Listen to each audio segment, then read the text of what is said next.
그러면 우리가 던지는 질문은 이거죠. 그리스도와 신자를 연합하게 하시는 하나님의 목적은 무엇인가? 그냥 구원하면 되는데 왜 그리스도와 신자가 연합된다는 것으로 설명을 하시고 계시며 그렇게 그리스도와 연합하게 하시는 목적은 뭐냐 하는 것이 우리 질문이라고요.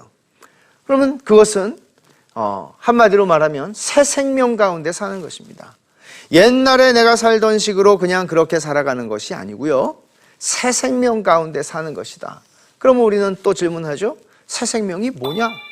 새 생명은 무엇을 가리켜서 하는 말이냐? 이 말씀이 우리가 연합하게 되는 목적을 설명해 주는 말씀인데 로마서 6장 4절 말씀을 보면 그러므로 우리가 그의 죽으심과 합하여 세례를 받음으로 그와 함께 장사되었나니 이는 아버지의 영광으로 말미암아 그리스도를 죽은 자 가운데서 다 살리심과 같이 우리로 또한 뭐라 그랬어요? 새 생명 가운데서 행하게 하려 함이라. 이게 하나님께서 우리를 그리스도와 연합하게 하시는 목적이라고 설명을 하고 있는 거예요. 그러면 새 생명 가운데 사는 게 그리스도와 연합하게 하시는 목적이라면 새 생명은 지금 무슨 얘기를 하는 건가? 새 생명 가운데 여러분 살고 계세요? 새 생명 가운데 산다는 게 무슨 말이죠? 새 생명은 부활 생명이라고 말할 수 있는데 좀 더 설명을 하면 예수님께서 십자가에 죽으시고 나서 부활하셨어요. 부활하셨을 때 예수님은 썩지 아니할 몸을 입으셨고 육체로 부활하셨으니까요. 그리고 영화로운 몸을 입으신 겁니다. 그러니까 부활하신 후에 주님의 생명, 그것은 처음에 주님이 이 땅에 오실 때에는 죄는 없으시지만 죄와의 연관성 속에서 이 땅에 오셨어요. 죄의 문제를 해결하시기 위해서 인간의 똑같은 몸을 입으시고 이 땅에 오셨습니다. 그리고 죄의 결과인 인생의 질고를 다 짊어지고 사셨습니다. 그러나 예수님께서 이제 부활하신 후에 새 생명으로 부활하신 후에는 예수님은 소위 부활 생명이라고 얘기하는 부활 후의 생명, 그것은 죄와 연관이 없는 생명이죠. 죄에 대해서 죽은, 우리식으로 표현하면. 그래서 부활 생명이라고 표현을 할 수가 있는데 그러면 로마서 6장 11절에 하는 말씀을 한번 우리가 읽어보죠. 이와 같이 너희도 너희 자신을 죄에 대하여는 죽은 자요 그리스도 예수 안에서 하나님께 대하여는 살아있는 자로 중요한 게 여기 있습니다. 여길지어다. 지금 이거는 일어난 일들을 지금 얘기하고 있는 거죠. 죄에 대하여 죽은 자라고 이미 2절에서 얘기했어요. 11절에서 반복해서 또 얘기합니다. 그리스도 예수 안에서 하나님께 대하여 살아있는 자. 이게 신자예요. 죄에 대하여는 죽었고 하나님에 대하여 반응하고 하나님에 대하여 살아있는 사람입니다. 그런데 이게 복음이 우리 안에 가져온 일이고 그리스도와 연합한 자가 살아가는 삶이에요. 새 생명 가운데 사는 삶의 특성을 이렇게 설명하는데 그렇게 여기라고 그래요. 말하자면 이거는 말하자면 명령이에요.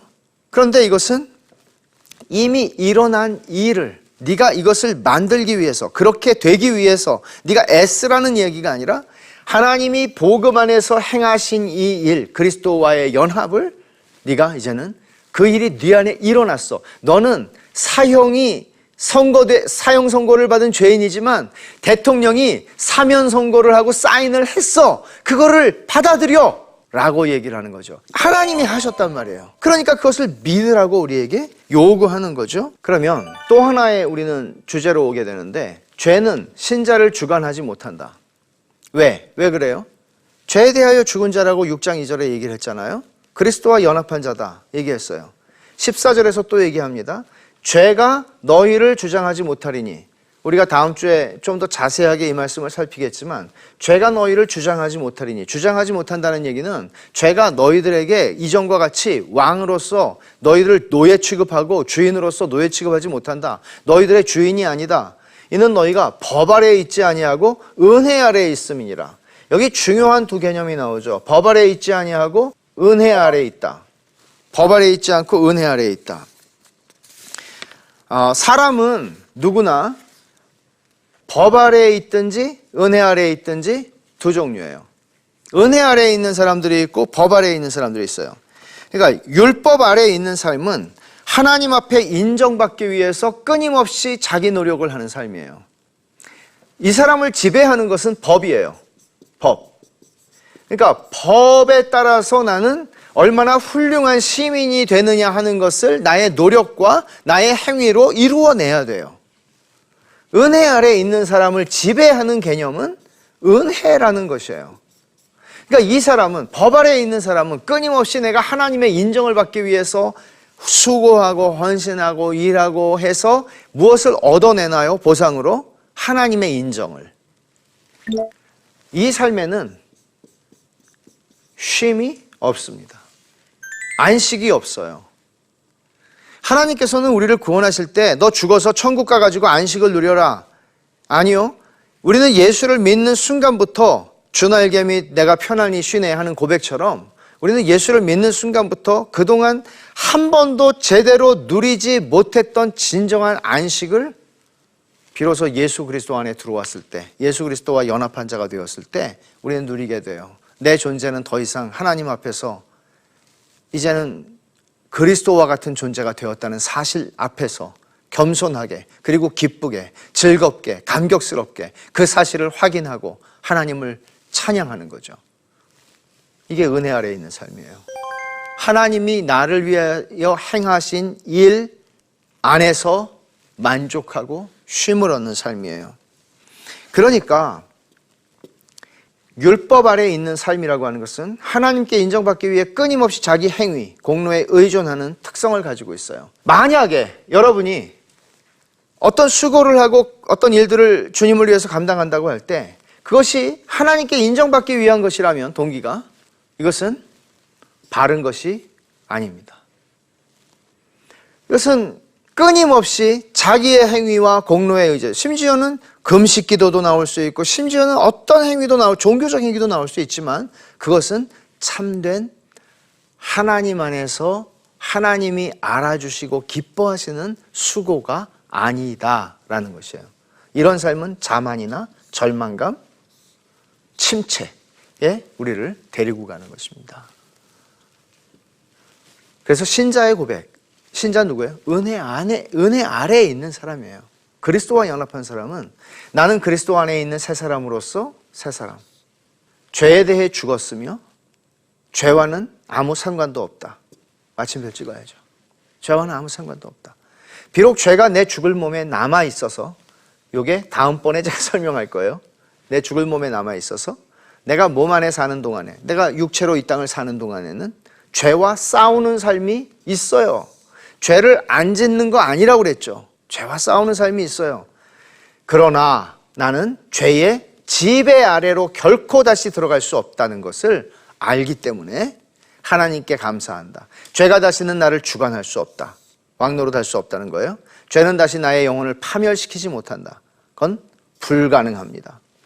죄는 나의 구원과 나의 궁극적인 운명에 아무 영향도 미치지 못합니다. 이것이 예수를 믿는 사람이 하나님 앞에 예배할 때에 이런 고백을 가지고 하나님 앞에 나오는 겁니다. 그러니까 이게 어떻게 해서 이런 일이 일어난 거예요? 어떻게 나의 궁극적인 구원과 궁극적인 운명에 영향을 미치지 못해요? 내 삶이? 왜냐하면 내가 행한 것에 의해서, 나 행하기에 따라서 하나님이 날 구원하시는 게 아니라 예수 그리스도 안에서 하나님께서 나를 위하여 행하신 일 위에 내 구원이 완벽하게 전적으로 거기에 달려있는 것, 이게 복음이기 때문이고 그 복음의 은혜 아래 내가 살아가고 있기 때문에 그렇습니다. 그러니까 신자는 누구냐 하면 그리스도와 연합한 사람인데, 그리스도와 연합한 사람은 어떤 사람이냐? 죄가 주장하지 못하는 사람이에요. 그 사람은 율법 아래에 있지 않고 은혜 아래 있는 사람이다 하는 것입니다. 그래서 신자는 어떤 사람이냐? 오늘 신자는 그리스도와 연합한 사람입니다 하는 것을 우리가 배웠습니다. 하나님 아버지께서 그리스도와 연합한 사람으로 우리를 바라보십니다. 그런데 신자는 이걸 설명한 거예요. 하나님에 대하여 산 자, 죄에 대하여 죽은 자라는 거 지금 설명했죠. 하나님에 대하여 산 자로서 하나님의 영광과 그 이름을 위하여, 이전의 내 삶은 자존심을 위해 사는 삶이고 내 자존심을 높이기 위해 사는 삶입니다. 여기서 해방될 수 있는 죄인은 아무도 없습니다. 이건 우리의 본성입니다. 다 자기를 위해 살고 자존심 뭉개지면은 우리는 잠 못 이룹니다. 그리고 누군가가 나를 격하게 칭찬해주면 사람들이 그거 잠 못 이룹니다. 자기 이름에 우리는 목을 맵니다. 그런데 이제 하나님에 대하여 산 자, 이 자기 이름에 목을 맨다는 것은 우리의 죄성이에요. 죄에 대하여 죽은 자예요. 죄에 대해 죽은 자니까는 더 이상 나는 사람들이 나를 욕해도 기분 하나도 안 나쁘고 사람들이 날 칭찬해도 기분 하나도 안 좋다. 그런 거 아니죠. 죄에 대하여 죽은 자, 죄에 대하여 죽은 자라는 그 칭찬 속에서 살아가지 않는다는 것이고, 그 비난 속에서 내가 나를 갈갈이 찢으면서 반응하며 자책하며 가지 않는다는 거죠. 왜? 중요한 것은 사람들이 나를 판단하는 것도 아니고 내가 나를 판단하는 것도 아니고, 고린도전서 4장에서 바울사도가 말한 게 그거거든요. 하나님이 나를 판단하는 거, 그거보다 중요한 거 없는데, 하나님이 나를 판단하는 게 뭔지 알아요. 신자는 그리스도와 연합한 자라고요. 그러니까 하나님에 대하여 산 자로, 이제는 내 이름과 내 영광이 아니라 하나님의 영광과 그 이름을 위해 모든 것을 행하고 싶어하고 이게 중요한 거예요. 이게 중생한 사람에게 하나님이 주시는 마음이거든요. 나 하나님 뜻대로 살고 싶다. 나 하나님을 기쁘시게 하는 삶을 살고 싶다. 그 소원이 있는 거예요. 그리고 그것을 행하는 것이죠. 정리하면서 제가 한 가지 좀 도전을 좀 드리고 정리하겠습니다. 우리는 그리스도와 연합한 사람이에요. 어떻게 내가 이제 그전에 내가 그리스도 없이 살 때처럼 내가 내 마음대로 나 혼자니까 의논할 대상도 없고 내 장래의 계획을 세우거나 내가 어떤 인생의 목표를 세우거나 내가 살아가는 삶 속에서 어떻게 나와 결혼한, 나와 연합한 그리스도를 배제하고 그리스도께서 기뻐하시고 원하시는 것인지를 생각지 않은 채 내 마음대로 내 독자적인 결정을 내리고 살아갈 수 있겠어요? 그럴 수 없죠. 그리스도와 연합한 자라고 하는 것은 단순히 우리를 얽어매고 구속하는 얘기가 아닙니다. 이것은 그리스도와 연합하였기 때문에 내가 사랑하는 그리스도를 위해서 결혼할 수 없는 자를 나를 건져주시고 결혼시켜주시고 그리스도와 연합한 자로 만드신 하나님 앞에 그 은혜에 대한 감사와 감격과 자원하는 마음으로 하나님을 사랑하고 은혜 아래서 쉼을 누리며 내 잘못에 의해서 나를 늘 판단하고 때리고 상 주시는 하나님이 아니라 언제나 동일한 눈으로 바라보시고 기뻐하시고 감격하시고 즐거워하시며 그런 하나님 앞에 나 역시 그러한 마음으로 주를 섬기는 것, 이게 은혜 아래 그리스도와 연합한 신자의 살아가야 하는 삶입니다. 얼마나 복된 것입니까? 이 삶을 누리고 사시는 한 주간 그리고 우리의 평생 되기를 바랍니다. 다음 시간에 이제 하게 되는 것은, 그러면 신자가 죄가 주관하지 못하는 삶을 사는데 죄와 늘 싸우는 삶을 사잖아요. 그러면 죄와 싸우는 삶이 어떤 성격을 가진 삶인지, 어떻게 싸워야 하는지, 그리고 신자는 왜 신자가 죄를 짓는 일들이 일어나나, 또 왜 신자가 열매를 맺지 못하는 일이 일어날 수 있나, 이런 문제들을 우리가 계속해서 다루게 될 것입니다.